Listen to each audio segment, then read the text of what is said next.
Well, welcome back to Festival Hangouts, and I'm here at the horse trailer just trying to go through some tack and do some final cleaning. And my second question is, now that I have my bridle clean, how do I know if it's put back together properly? So if my bridle's now clean, and I'm not sure if I put it back together correctly or not. So this is a good question that many new members face in Pony Club. Sometimes you show up at your first show like I did when I was 11 years old, and thank goodness someone took a look at me before I went in the arena and we fixed my bridle. So I had no idea. It was the first time I had taken it apart.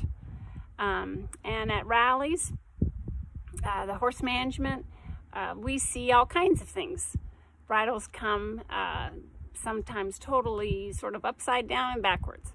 And it's our job to make sure that things look safe and how they're supposed to be adjusted before you go off and enjoy your ride.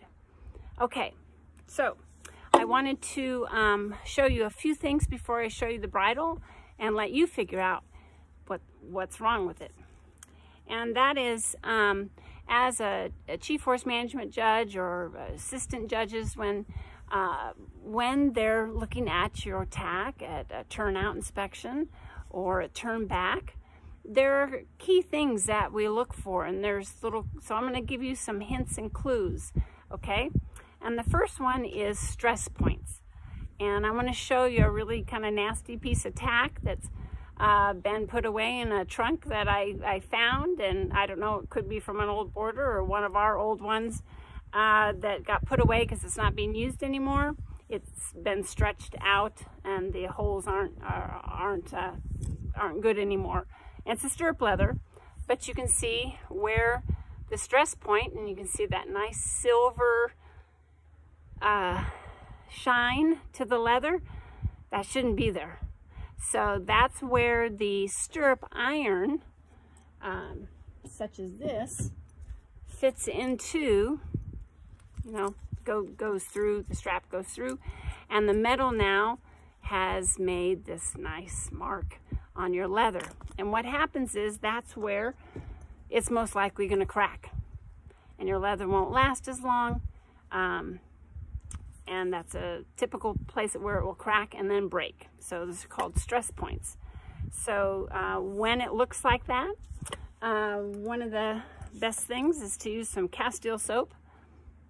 Mine's got a hole in it because we've dug a little hole, little water and Castile soap, and scrub away until that stuff comes off there.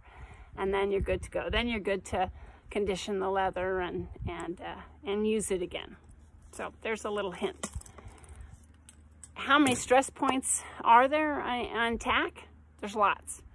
So think about the bit, stirrup irons, stirrup bar, every place where there is metal and it rubs against the leather, you're going to get the little tarnish.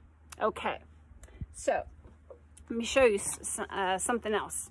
All right, so reins, reins come in all shapes and sizes and widths and material.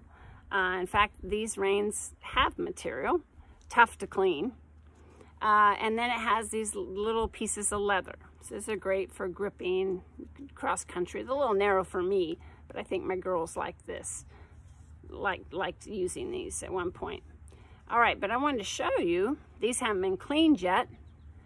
And anytime you see a horse management person looking at tack, we're always going to look at the underneath side, the side that touches the horse.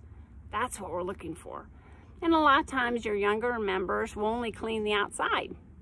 And then I have to look underneath and you can see the jockeys there, all right? And if I did a little scrape, it would just kind of come right off on my fingernail. So those are, I had done a little bit there where their head scraped. All right, so that's a hint. We're always going to look underneath. So don't just clean the outside. Make sure you clean underneath. So here's another stress point. And these are on the buckles to the bit. And you can see here, and there's even, look at that, there's even some grass or some feed there. So anything that goes around the muzzle, so your cavesson, flash noseband, whatever you're using, anything that goes around the muzzle and around, it's probably going to have slobber and grass or feed mixed in with the stress points. So those are places that we're always going to look, because those are typically places that sometimes get missed when tack is getting cleaned. Okay, so here I have my bridle hanging up, and I don't have the reins on yet because those have to be cleaned, but here's the bridle, and it's been wiped down and cleaned, but there's two things that are wrong with it, and I'll let you take a good peek here and see if you can figure out possibly what is incorrect. Tack can be tough because there's so many different models and designs. But hopefully you can see possibly what is incorrect. Okay. So, I chose two that are really, really common. And the first one is the bit. So if you look here, it just looks, well, to someone maybe that doesn't know horses, that may look just fine. But I'm gonna flip it around and then you'll see the difference. So anytime we have a snaffle and has a joint, it needs to fold the other way. It's gonna look very narrow, it's not gonna make, I'm not sure how to describe that, but the V is incorrect. It's actually upside down. The other piece that's incorrect is, and it's very common, is that members will take the cavesson or nose piece and they'll put it on the outside of the headstall, and that's what's happened here. I put it on the outside of the headstall. So not dramatically going to be a problem, but it's made to go underneath and it will go on the inside. So typically I say these straps, the cavesson nose piece goes underneath, and the headstall is the outside leather that you see. So easy to fix.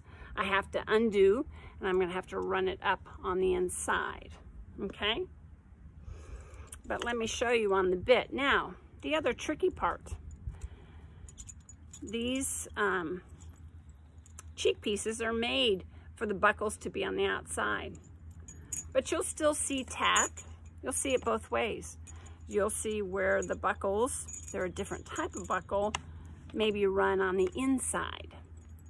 So again, here's the bit. That is the correct way. All right.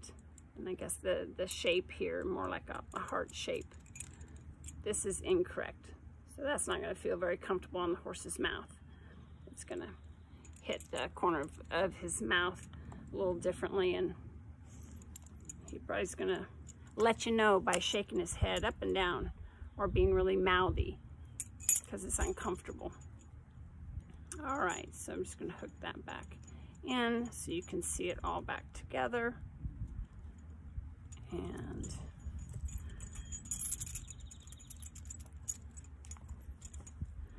okay, and these go on the outside. So again, it's typical that we will see Pony Club members hook the bit, either twist it or upside down. So there we go. The next thing is when you take your tack all the way apart, is how do you know that you've put the cheek pieces back where they're supposed to go? Well, hopefully before you dismantle it, you count how many down on each side it is, and then that helps you know that it's on the fourth one or the second. Okay, so there's just couple tricks, couple things to think about.